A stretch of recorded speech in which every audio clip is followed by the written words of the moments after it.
নমস্কার, আমি পিঙ্কি। আজ বানাবো শুটকির চাটনি, মানে শুকনো মাছ।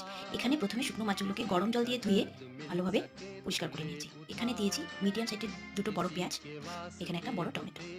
এদিকে আমি পেস্ট করে নেব ঝালের জন্য গোল লঙ্কা ৫টা, একটা বড় রসুন, একটা ছোট পেঁয়াজ। এগুলোকে সব পেস্ট করে নেব।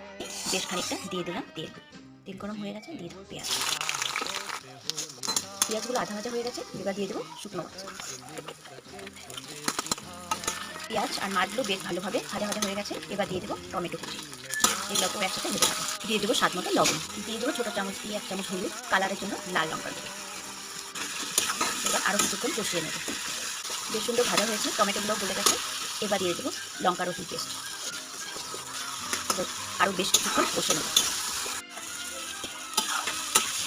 কি সুন্দর হয়েছে না কালারটা? আমার রান্না হয়ে গেছে, চারিদিকে তেল ছেড়ে দিয়েছে, আমার রান্নাটা হয়ে গেছে। এবার নামিয়ে নেব।